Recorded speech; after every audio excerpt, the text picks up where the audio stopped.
My name is Catherine Wolfram. I'm a professor of energy economics at the MIT Sloan School. Before I came to MIT, I served as the Deputy Assistant Secretary for Climate and Energy at Treasury in the beginning of the Biden administration. And before that, I was a professor for many great years at UC Berkeley, Haas School of Business.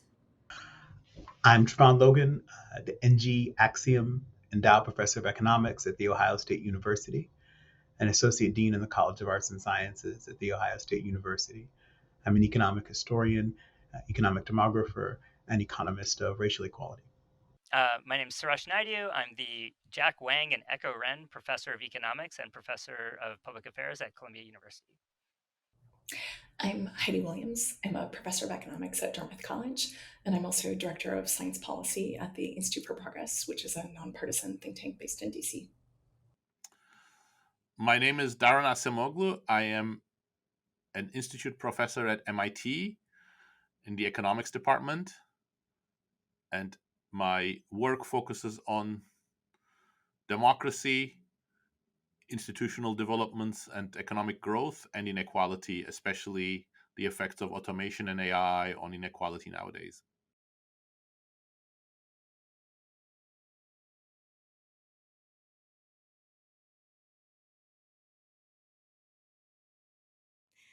Sure. I'm a climate and energy economist, and I study climate change and think about ways to address climate change. I think we're all more and more, unfortunately, experiencing the negative effects of climate change. I used to live in California and was exposed to days there where the sky was just clouded with smoke from climate-related wildfires, and it was annoying to me. I worried about my elderly father who lived nearby.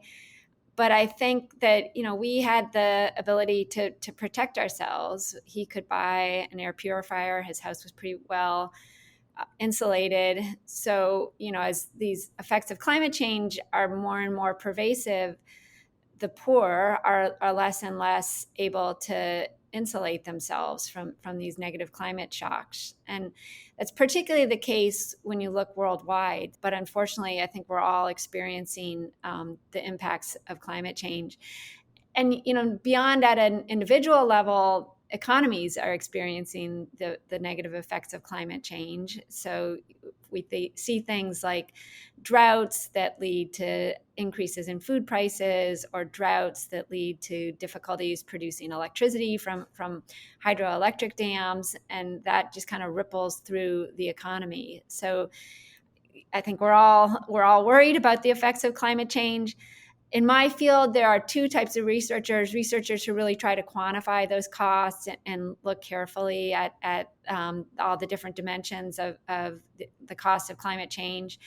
I consume that literature. I have not written papers like that myself. I'm more on the side of thinking about, well, how do we think about addressing climate change? How do we start to build global coalitions to really take on this gnarly problem? So lots of fun things to do in all aspects, and happy to engage with researchers on this going forward. I think the most prominent issue facing economists and in the policy environment now to promote economic growth is to really consider the policy implications, the long run policy implications of what we might broadly define as misallocation, which is the process of not having or having aftermarket or even within market processes that take people away from the production possibility frontier, from their own personal production possibility frontier, that limits economic growth for all of us. And it also certainly acts as a negative incentive for enhanced personal development. My own research has really detailed some of the historical links with this process of misallocation, which start in my research as political processes. So disenfranchisement of African Americans historically leads to systemic factors which alter the returns to human capital investment, alter the business climate, and alter really what I call economic citizenship, which is full participation in the economy, specifically for Black Americans. So yeah, so I've worked on like on a wide variety of topics, partly because I've been sort of interested in like the role of political and economic power in the economy, and that sort of stresses from everything from the effects of who gets the right to vote and what is your what is the effects of like U.S. External uh, uh, political interventions on developing countries to like inside the economy, what is the how much power do employers have over workers, and do they use that power? And so I've just kind of really sort of been a thread, I think, through my research has been trying to get away from like, let's just take the income distribution or the wealth distribution as necessarily the thing that we care about, and instead trying to like ask these questions about why do we care about those things. I think we care about them because we live in a democratic society, and we sort of think that the distribution of political power ought to be reasonably equally distributed across people. And then we ask for that in the political sphere, but then we very much do not have that in the economic sphere. And so measuring and sort of documenting kind of the interplay between economic and political power has kind of been a thread in my research, all the way from like American slavery through Jim Crow, through the rise of unions, to like modern day labor markets. That's kind of been a thread that I see in it. My research focuses on the role of scientific research and innovation in economic growth. So, a few years ago, two other economists and I, Nick Bloom and John Van Reenen, wrote a paper where we basically tried to landscape all of the various ways in which public policies interact with science and innovation. And so that landscape is pretty complicated. And prior to writing that paper, I had mostly worked on patent policy, which is one important but like pretty small part of that broader ecosystem. And so Nick, John, and I tried to essentially distill down decades of academic research into a single table toolkit of kind of like, what does the evidence suggest are kind of the most effective policies we have for promoting innovation? For me, really just motivates wanting to understand what are the sources of those disconnects and what are the areas where better data and better research can inform kind of better alignment of policy decisions. I believe the issue of inequality has become even more important over the last decade or so. And that's because it's become even clearer that the US, as well as some other industrialized nations, have failed to achieve shared prosperity. Rebuilding that shared prosperity is critical. And the most important nexus, in my opinion, is to change the trajectory of technology, including artificial intelligence, in a more pro-worker direction. What I mean by that is to make sure that we use these new impressive tools in ways that raise workers' contribution to the production process, and in the process also generate more good jobs for workers from different backgrounds and different skill levels. And what makes this a particularly important task and a particularly important policy question is that while the technical capabilities for doing so are present at the moment, this is not the trajectory we are on. In fact, there is a lot of evidence mounting that we are using AI tools for more automation, more surveillance, and creating more low pay work. And a major redirection of technological change is necessary to build the foundations of renewed shared prosperity. And that means, in particular, changes in corporate priorities, but also changes in policies and institutions.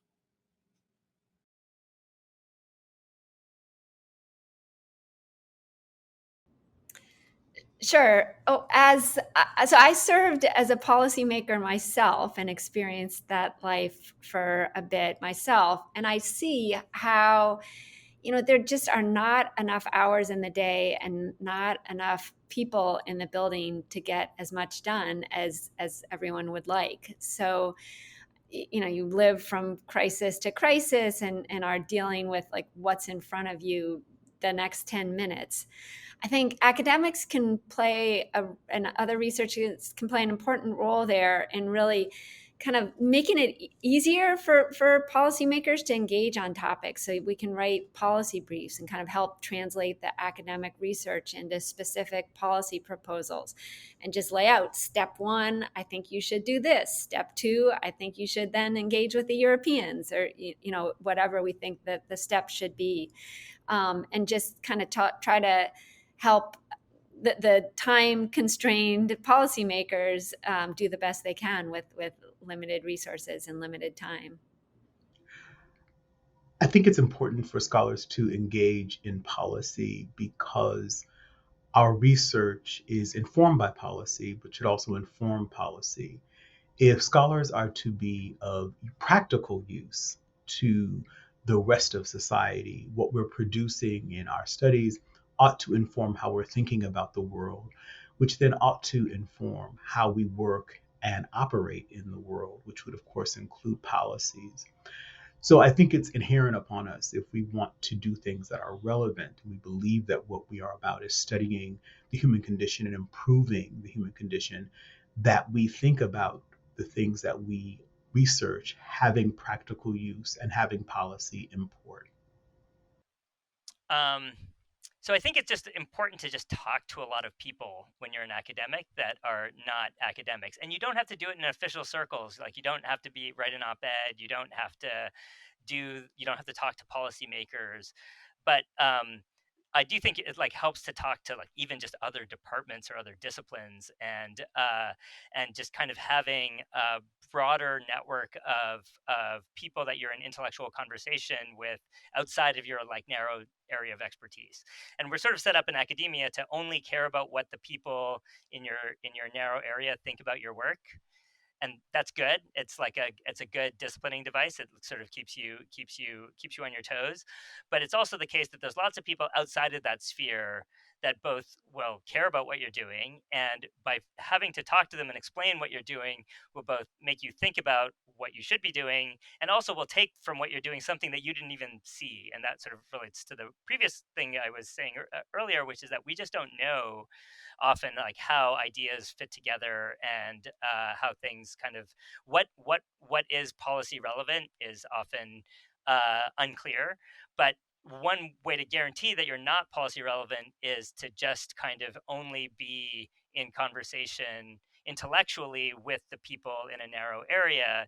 And so kind of having, I mean, it's just also, I'm like kind of an extrovert and sort of really enjoy talking to lots of different disciplines, but I've just gained enormously from like having computer scientists and sociologists and political scientists kind of in my orbit of people that I'm just kind of trying to explain what I'm working on to, and they and sort of hearing their takes and their reactions to it, both helping me figure out what's interesting intellectually, but also kind of getting the work into audiences that might not otherwise see it.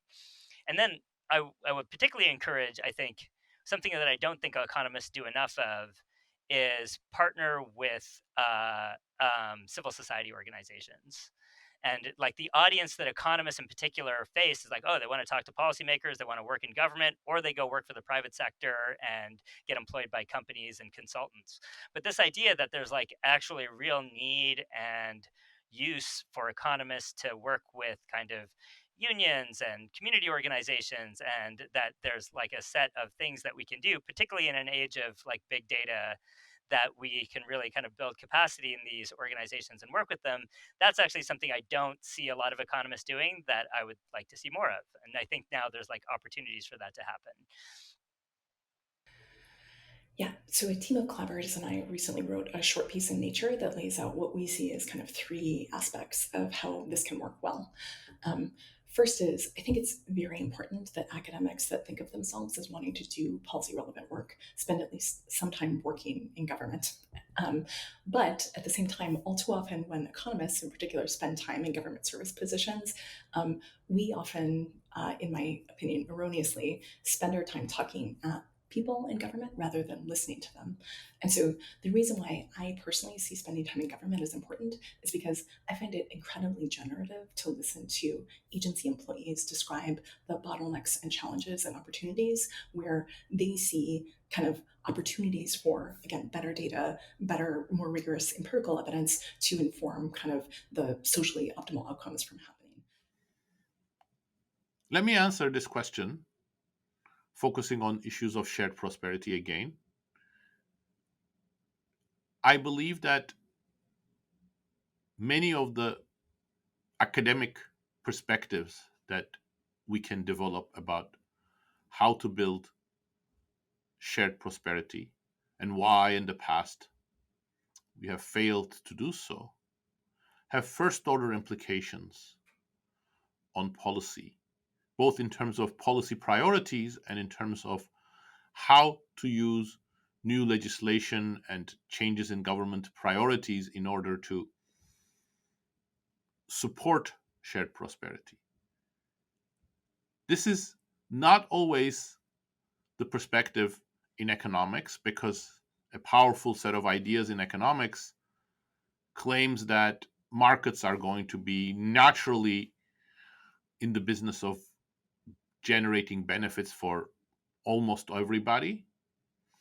But what we can see from history, including recent history, is that there are major fault lines in markets. Some players can become very powerful.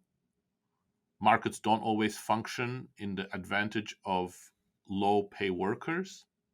And technology does not always go in a way that helps workers.